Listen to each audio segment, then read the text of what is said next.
Question number 63, Shri K.R.N. Rajesh Kumar. Honorable Chairman, sir, question number 63. Just say question 63. 63. Say it. Honorable member, you have to give out the numerical number of the question. 63, sir. 60. Honorable Minister. It is laid on the table of the House. First supplementary, Shri K.R.N. Rajesh Kumar. Honorable Chairman, sir, is the government planning to mandate the blending of ethanol with the diesel? If so, what percentage of ethanol is proposed to be blended with the diesel, and what is the timeline for implementing this policy, sir? Honorable Minister.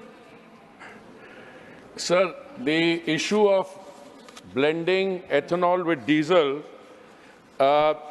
is still at an experimental stage.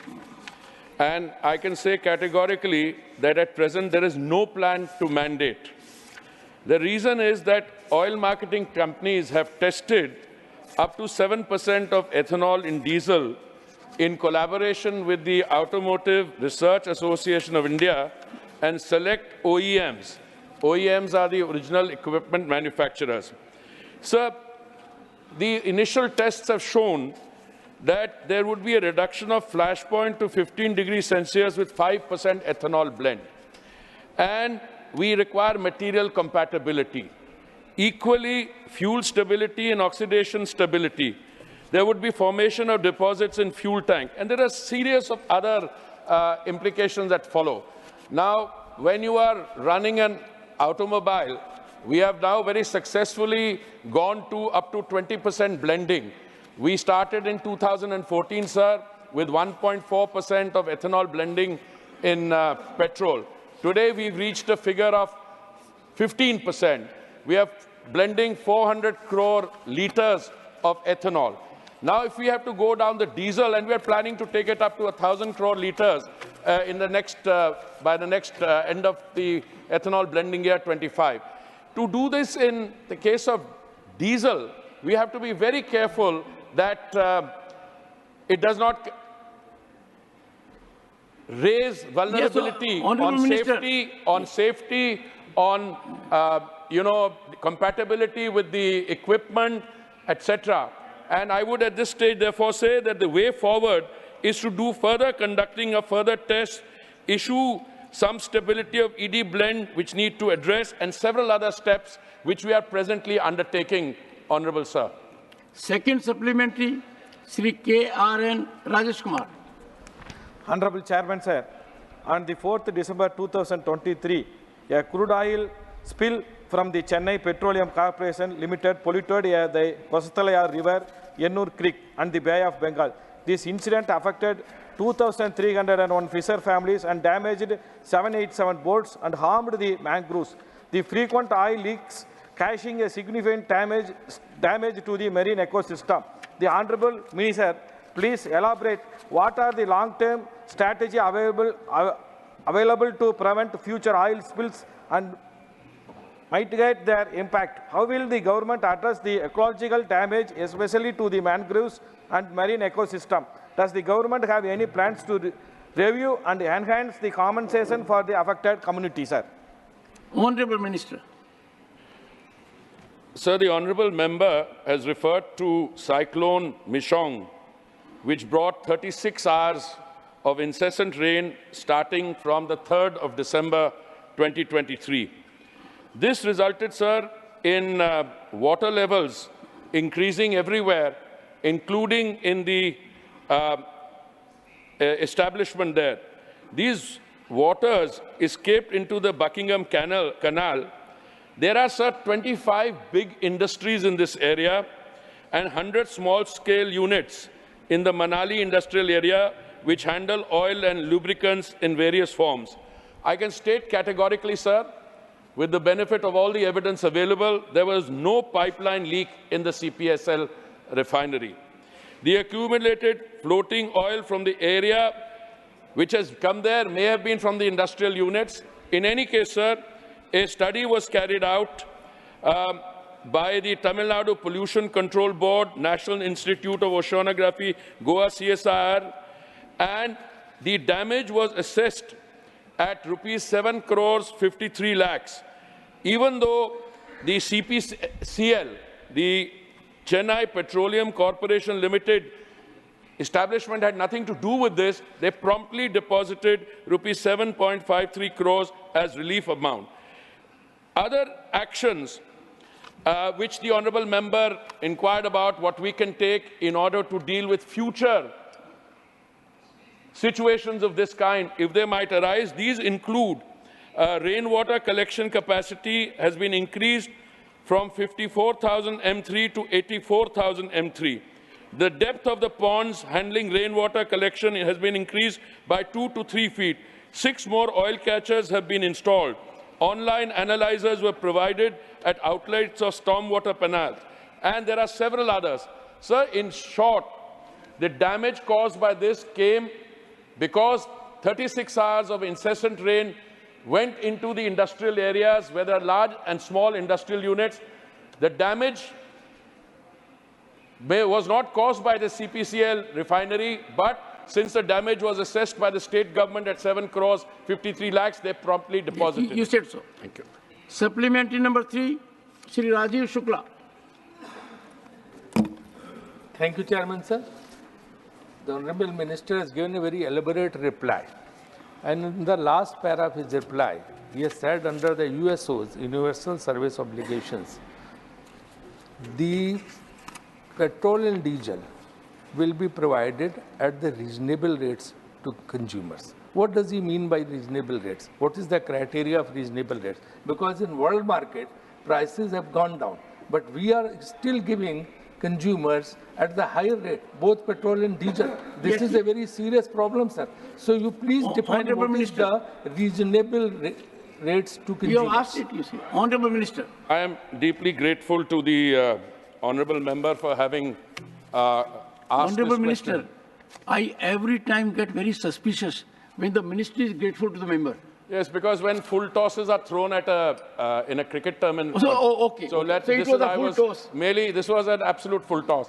Sir, I would like to remind the honourable member that the petrol and diesel were deregulated when the then government was in office between 2004 and 14. Deregulation means that the prices of the commodity in the market are not set by the government. So we have an interesting situation on our hands, and I'll come to the second part of the honourable member's question of prices here being high and elsewhere being low. It's exactly the opposite. In India today, the prices are the lowest, and this is the only country where prices have actually come down, thanks to the very bold and ambitious and far-sighted decisions taken by the Honourable Prime Minister. When the government of 2004 and 14 was in office, we had a very learned finance minister who decided in order to maintain prices at a level, he floated something called oil bonds, sir. Oil bonds were floated for 1,41,000 crores, and as they say in my language, Punjabi, o karza le nana te pukte pota. Today we are having to pay back 3,50,000 crores for that kind of a far-sighted decision. Mr. Honorable Sir, let me also mention to you that today it is the government's intention, it is the government's resolve, and the government is doing all that it can to ensure, but we are not in a position to because it's a deregulated sector. So what happens is the following. The last time the government could direct was in 2011-12, just after the petrol had been deregulated and diesel still had to be deregulated. Today, the determination of dealers' margin, which is what the thrust of the question is all about. It is not about oil leak somewhere or something else. The question is, can the dealer's margin be increased? Now, this is a commercial, contractual situation between the OMC, that is the public sector petrol and diesel selling companies, and the dealers whom they employ as part of their contract. So we have currently in the country 90,639 ROs or retail outlets, out of which 81,000 are in the public sector, and the other 9,000, sir, are in the private sector, which is Reliance and Nayara. These are the two private sector. We have been monitoring this. There are discussions going on between the OMCs and the dealers.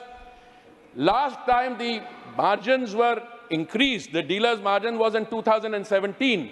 But at that point of time, they went to court. And why did they go to court?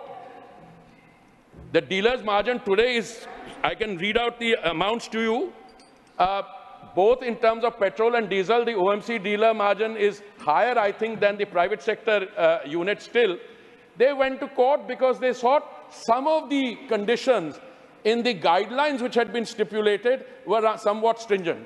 So when the dealer margin is raised, one of the conditions that the dealer has to comply with is to ensure that the wages to their employees are paid according to the Minimum Wages Act or such acts which are distinct. So the OMCs won the case in the High Court, and then their dealers went up to the Supreme Court in 2022. It is sub judice, but we are encouraging dialogue between the OMCs and the dealers, and we would like to see them coming to a conclusion so that what the honourable member has said, a reasonable return can be testing. But on global prices, I would suggest a fact check. So we are in a situation we were able to control prices because the Honourable Prime Minister reduced excise on 2 occasions, which brought down the price by 13 and 16 rupees. VAT reduction in BJP state were even more because they reduced. Unfortunately, not all the other states complied. In one of the states, sir, recently they raised the prices. I'm referring to a particular state in the south. I'm not taking any name. So thank you for the question. It gave me an opportunity to reply in a more wholesome manner. For supplementary, Susri Dola Sen. No, Rajiv, if you are not satisfied, take recourse to rules. Take recourse to rules. Susri Dola Sen, nothing else will go on record. Susri Dola Sen. Ma'am, ask for supplementary. Supplementary. We all know, sir, that when internationally the cost of crude oil and natural gas decreases a lot, then the costs over here in our country of petrol, diesel and natural gas is increasing day by day in last 10 years.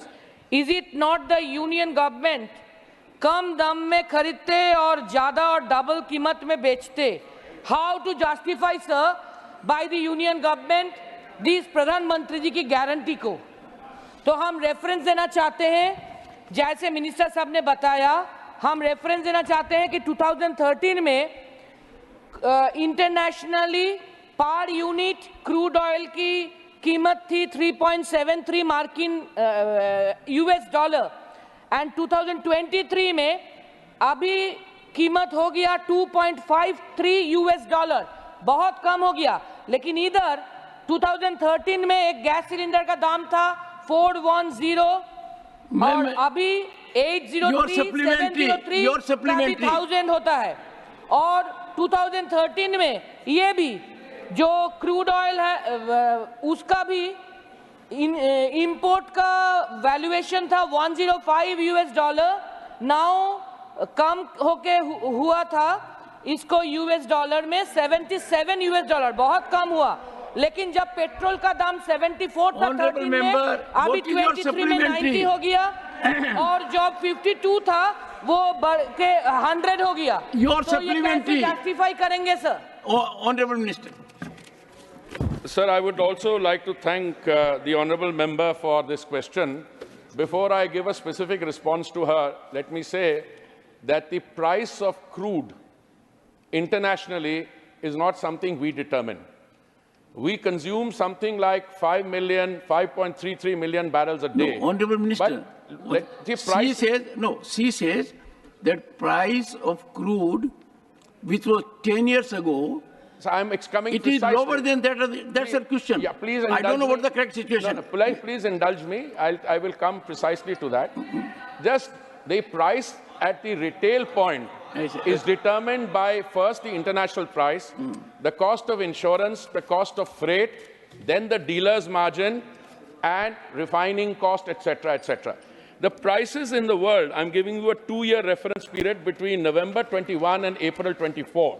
Yes. Why I'm doing this? Because we have prices available. In India, the price of petrol came down 13.65%, on diesel 10.97%. In France, Germany, Italy, Spain, UK, Canada, USA, the increase has been France 22.19% in petrol, Germany 15.28%, Italy 14.82%, Spain 16.58%. These are all published international figures of prices. Now what happens, sir, is that selectively or at random some figure is, let me tell you, in the last 2 years, in the year 2022, when there was an economic, 21-22, when there was an economic lockdown, during the times of the lockdown, because there was no economic activity, the price of crude came down to $19.56. After the economic activity resumed, it went up to $128. Now the issue is the oil marketing companies, as good corporate citizens, were taking losses. That is why we had a situation. And the question is on petrol and diesel, but she has also asked a question about Ujjwala. I'm very happy to answer that question also. The issue is, today we have 32.5 crore connections of gas cylinders, out of it 10.38 crores are under Ujjwala. You look at what we had in 2014, where we've gone here. The gas consumption through LNG, our oil marketing companies took a loss of 22,000 crores, as a result of which we took a loss of 28,000 crores. We compensated them 22,000 crores. So I would request, I'm very happy, if the figures you have in front of you are not the correct ones, we are ready to supply them. But these are global figures. These are not figures we concoct. Question supplementary number 5, Mithlesh Kumar. सभापति महोदय, आपने हमको अनुपूरक प्रश्न पूछने का अवसर दिया, मैं आपका बहुत बहुत आभारी हूँ। महोदय, मैं सदन के माध्यम से माननीय पेट्रोलियम एवं प्राकृतिक गैस मंत्री जी से जानना चाहता हूँ कि क्या यह सच है कि भारत में पेट्रोलियम उत्पादों, पेट्रोल और डीजल की कीमतें पड़ोसी देशों और विभिन्न पश्चिमी देशों की तुलना में सस्ती हैं? Same as Ms. Dola Sen. Honorable Minister. Sir, I'm always looking to you, sir, for indication. I thought you were giving me less time, so I'll answer it now. No, Honorable Minister. When the House is in order, you look at the side. When the House is slightly agitated, look at me. Let me now, when the House is in order, look at the other side also. Sir, the prices, the Honourable Member has again asked a very pertinent question. The prices of petrol and diesel in our immediate neighbourhood are significantly different from what they are in India.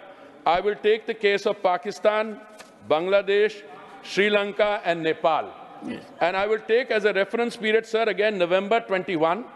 November 21, sir, is because that is the date the Honourable Prime Minister reduced our cess. Again, he did so in May 22. And the price in Delhi, for the sake of India, came down in this 3-year period by 13 rupees 65 paisa. In diesel, it came down 10 rupees 97 paisa. In Pakistan, sir, the price has gone up by 44.98%, 43.65% in diesel. In Bangladesh, 22% in petrol, 40% in diesel. In Sri Lanka, 75.54% in petrol, 142.91% in diesel. In Nepal, 31.08% in petrol, 35.70. These are percentage increases, sir. Now, anyone familiar with the situation in the immediate neighborhood of India knows in one particular country, I don't want to name it, on our western front, they have to close the electricity at 8 o'clock in the evening because there isn't energy to supply it. So in our period, during the last 10 years of the Honourable Prime Minister's period, we have ensured the trilemma: availability, total. There's never been any shortage. There may be a local factor somewhere on account of flood, etc. Affordability. Prices have actually come down during this period. And sustainability. Our biofuel blending has gone up from 1.4% to 15%. We wanted 20% by 2030. We are going to do it in 25%. So, sir, this is the situation on the ground. I think we can draw some satisfaction from the fact that we've been able to navigate global uncertainty and turbulence, and we are reasonably confident that going forward we will do the same.